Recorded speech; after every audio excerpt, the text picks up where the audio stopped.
This is exactly right.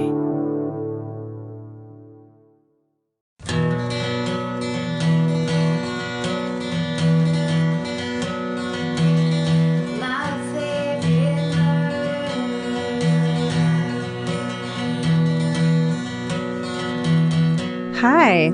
Hi, welcome to My Favorite Murder, the Minisode. This is your hometown episodes where we read you the hometown murders that you remember and you know and hate and send them to us at myfavoritemurder@gmail.com. That's right. Are you ready to go? Are you ready? Let's read you your stories. Back to you. Do you want to go first? No, you go first. Okay. The title is My Grandfather Was on Unsolved Mysteries. Hello there. My maternal grandfather, James Riley Hill, was in the Navy and flew blimps in World War II. Oh. In San Francisco on August 16th, 1942, 27-year-old Lieutenant Ernest DeWitt Cody and 34-year-old ensign Charles Ellis Adams were to fly Flight 101 to patrol the California coast for Japanese submarines. My grandfather, who was 20 years old at the time, was supposed to fly with them that morning, but for some unknown reason, he was called off the blimp. An hour and a half after takeoff, Lieutenant Cody radioed squadron headquarters reporting an oil slick on the water. That was the last contact ever received from Flight 101. 3 hours later, the blimp was seen 8 miles off the coast over Daly City, which is right next door to San Francisco. The blimp crashed in the middle of the street, empty. The blimp was empty. My grandfather said the ignition switch was still on, the radio was still on and working, nobody had touched the fuel valves, and they were set up just the way I'd left them. We still had another 6 hours of fuel. There were tons of theories, from UFOs to being kidnapped by Japanese to them having a fight and tumbling out, but they were never found. That must have been quite a spooky sight, though, an empty blimp just drifting over the city. In 1992, on season 5, episode 24, my grandfather appeared on Unsolved Mysteries to tell his story. It was amazingly cool. They got flown to the shooting and put up in a hotel. My grandmother said that Robert Stack was very handsome. Yes. I showed the episode to my 5th grade class, and I remember a girl saying, if he would have gotten on the blimp, you would have never been born. It blew my mind. Well, 5th grader. On a side note, one night my mom and I got drunk on whiskey and read a bunch of letters that my grandfather and grandmother had written to each other when they were barely out of their teens and my grandfather was in the war. They were incredibly touching and adorable. They were married for 57 years. My grandfather passed away in 2001 and my grandmother in 2005. Thank you guys so much for the great podcast, and I can't wait to see you guys someday in Atlanta. We have a great MFM group here. Christian. I've seen that episode of Unsolved Mysteries. I definitely remember it from childhood. Because they reenact the theory of them fighting their way out and falling into the ocean. I don't remember that. Which is so unlikely. They say that it's unlikely or whatever, but it's like, I totally remember that specific reenactment. Because they would have found the bodies if it was right off the coast. Probably. Sharks. Maybe. Sharks, maybe. I believe UFOs before tumbling out of the cockpit. I mean, the UFO idea is fascinating. But yeah, even the Japanese thing is interesting. Yeah. I think it was Kristen, and I just want to clear. It was the person's name was Kristen. Oh, okay. Okay. Thank you, Kristen. Thank you, Kristen. Cheers to your grandparents. I know, and them being born. Yeah. Okay. Okay. The headline is, or the subject line is, my hometown story is essentially the plot of the movie Never Been Kissed, but with fake British royalty and a sex offender. Okay. Hello, humans and animal friends. MFM is bomb and I love you all. I'm coming to the live Minneapolis show in October and I'm losing my fucking mind with excitement. My hometown story does not include a murder, but it does include a pile of human garbage who briefly attended my high school. Awesome. I grew up in a small town called Stillwater, 30 minutes outside of Minneapolis. If you like beautiful scenery, creepy antiques, and old-fashioned candy stores, you should visit when you're in Minnesota. Yes. Yes, all of those things. All of it. In 2006, when I was a freshman in high school, an upperclassman started bringing an exciting new MySpace friend to school with him. This friend spoke in a British accent and introduced himself as Caspian James Crichton Stewart IV. Made up. That's like only a high schooler would be like, yeah, that's definitely your name. More names. Yeah. More names. And I actually hadn't finished. It's Caspian James Crichton Stewart. Crichton-Stewart the fourth, comma, 5th Duke of Cleveland. So he's fucking gilding the lily there. Jesus. He said he was doing his senior year in the States and was considering attending our high school. People were interested in him because he claimed that he was the 27th in line to the British throne and told stories about hanging out with Prince William and Prince Harry. Even though he was pretty douchey from the start, demanded that people call him Your Grace. No. Everyone was warm, friendly, and welcomed him into the school until things got capital W-E-I-R-D weird. Oh my God. In parentheses, The school newspaper began doing a story on him, and he gave information that didn't quite add up. Nerds. I love the nerds at the school newspaper. Investigative journalism. Good. Who the fuck is this guy? So they couldn't find anything about his lineage in the books on British nobility, and the Wikipedia page about him was poorly written. Shocker. The page listed someone named Joshua Gardner as a contributor, and when the reporters started Googling his name, they found photos of the Duke on a sex offender registry. No. He was a fully adult pervert posing as a Royal British Exchange student, presumably so he could prey on young teens. Oh my God.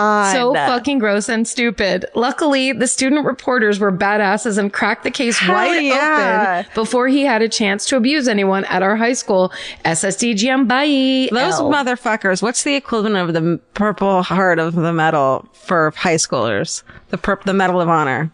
The High School Medal of Honor would probably be like a 6-pack of beer. Right. And like maybe a pack of, what's the acne medication that they sell on TV? Oh, Proactive.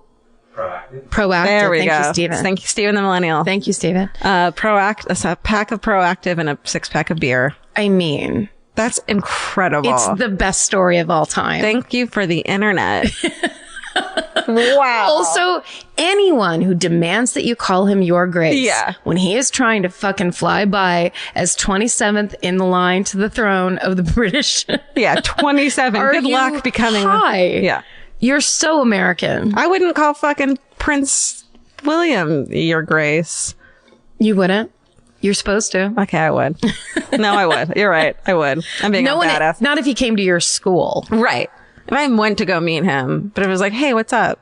You know. He would be like, what's up? Yeah. There's no way he'd be like, stop you. Let me stop you right there. Right. If I met him on his grounds, I would call him whatever you're supposed to call him. You would call him whatever the person that whispered in your ear before you actually walked up to him. Right. They tell you what to say. Curtsy, call him John. Then I'd be like, I only high five though. You'd be like, please don't high five. Please. We had a terrible problem about that earlier. Okay. This one's sweet in a fucked up way, but I love it. Steven, on point stories that you provided me with this week. All right. This one's called You've Got a Fan in Prison. It's my dad. Oh, really? Sweet. Is this about us? What do you mean? Oh, are they talking to us when they say that? Yeah. You've got a fan in prison. Karen in Georgia. Sometimes that's about other people. It's my dad. Okay. Hey fam. That's us. Just wanted to share a sweet note of thanks that let you know one of the many ways you have both impacted me. My dad is currently in South Dakota State Penitentiary, awaiting sentencing and a transfer to a federal pen in November. It's not murder, rather a second drug offense. And then in parentheses, addictions are a real bummer. Yeah. But earlier this summer, we spent some time trying to get to know each other better. I'm 35. He'll be sentenced on my 36th birthday. Cool. And he hasn't been a part of my life really since I was 15 or 16. Again, drugs are a bummer. So I told him I spend a lot of time listening to your podcast, and he wrote down the name. He figured out how to download and listen. And when I spoke to him for the first time today in a few months, relieved he wasn't dead in a ditch, just in prison. And the first thing he said was, "Kiddo, I listen to My Favorite Murder. Those are some righteous badass ladies." No. Yeah. He enjoys the foul language, back and forth banter, and the way you empower women, especially me. He's getting a tablet soon, and then wrote, "Prison is crazy now," and will be able to listen more. Anyway, thanks for doing what you do. It means so much to so many of us. If you're ever in Richmond, Virginia, I'd love to say thank you in person. I thought that said in prison. There's a beautiful historic theater here called The Bird, and I can totally picture y'all at the second act after the old-timey organ player performs. Yes. XO Kelsey. Kelsey! That is so... First of all, it's so touching. Yeah. When your dad makes the effort to look into your dumb interest... Like, it is so touching and it's such a good sign of a good dad that really cares about you. It's that's the way you show people you care about them. Is you take interest in them. It's incredible, too, that of, like, how happy she was to be able to talk to her dad again in a couple months, knowing he's safe in prison. Yeah. And not years and probably years of thinking he was dead in a ditch. And that's the next time she was going to hear about him. It's so awful. But I love that he thinks we're righteous badass. I mean, and also just that he's, I don't know, that he's, in whatever journey he's on, he's staying connected to a person that means a lot to him, which is his own daughter. And she's letting him. Beautiful. It's really lovely. As two people, you and I, who have connections with our dads, it's nice to hear stuff like that. Yes, it's beautiful. Yeah. And it's cool. I have to say, I kind of think it's cool. It kind of gives us so much credibility. I mean, thank you, Kelsey. Thanks, Kelsey. That was a lovely thing to share. I hope he hears this and we say, you got this, dude. Come on, keep it up. Keep it up. Keep it up. Keep on keeping on. Support for today's show comes from HelloFresh. HelloFresh makes conquering the kitchen a reality with deliciously simple recipes and fresh, pre-measured ingredients delivered to your door. All meals come together in 30 minutes max, call for less than 2 pots and pans, and require minimal cleanup. Plus, with 3 plans to choose from, including classic, veggie, and family, there's something for everyone. So get out of that recipe rut and start cooking outside your comfort zone. This week, I'm making the hot honey chicken with barbecue roasted potatoes and buttery broccoli, and the melty Monterey Jack burgers with onion jam, garlic mayo, and crispy breaded zucchini, and I'm super excited about it. For $80 off your first month of HelloFresh, go to HelloFresh.com/murder80 and enter the code murder80. That's HelloFresh.com/murder80. Enter code murder80 for $20 off your first 4 boxes. Goodbye. This subject line is, my granny helped me solve a kidnapping. What? Dear Karen, Georgia, Stephen, and all the fur babies. I gotta say, fur babies. Am I allowed to say I hate fur babies? Oh, yeah. And you don't, fur babies is... I get people like it. It's like mothers who call themselves mama. Like, this mama is super fierce. I hate that. You know, it's like, that's what like the millennial mothers who are on YouTube and like on Instagram call themselves mama. Okay. Mama. Like, this is a fierce mama right here, or mama bear. They call themselves like, sorry, Jesus Christ. I mean, fur babies and mama. We all have our things. Okay. So this is, that's right. I don't have a hometown murder, but I do have this weird ass tale to tell. So about 8 years ago, I moved to the USA to work as an au pair in Florida for a single dad and his 11-month-old twins. Their mom had died giving birth, and he had struggled without family support around. He was such a lovely guy. He worked super long hours, but he was always excited to come home to his kids, and he used to joke that he'd hired a Scottish au pair because his wife had also been from Scotland, and he hoped maybe the babies would have their accent. Flags. So many flags. Let's list the flags. I honestly loved working for him, so much so that I decided to extend my 1-year visa and return to the UK before Christmas to break the news to my parents and to catch up with my friends. However, almost as soon as I was on Scottish soil, I got the flu, the proper, I feel like I'm at death's door flu, and I went straight to bed. My granny couldn't wait for me to be well to visit and called around a few days later with Earn Brew, which is a Scottish soda known to cure hangovers, and a pile of old lady magazines. You know, the kind that have all those trashy true crime cheating husbands ghost stories in them. Yes. Well, I start to leaf through one and stumble across a picture of my twins. The article is about a woman whose estranged husband had taken their 2-month-old babies out for the day and never brought them back. What in the fucking shit are the goddamn chances? She knew they were likely in the USA, but had no clue where. I became so hysterical crying that my mom came in to investigate, but blamed my being delirious with the flu and tried to convince me that of course I hadn't been living with and working for a kidnapper. Bullshit, Mom. However, come on. After showing her photographs of the now 21-month-olds, I eventually convinced her to phone the police. It took several weeks, but the man that I'd been working for was arrested for breaching a protection order, and the children were returned to their mother in the UK. Looking back, there are a few things that stick out, like the lack of family around and the fact that the kids never went to the doctor, and that one time we drove to New York instead of flying.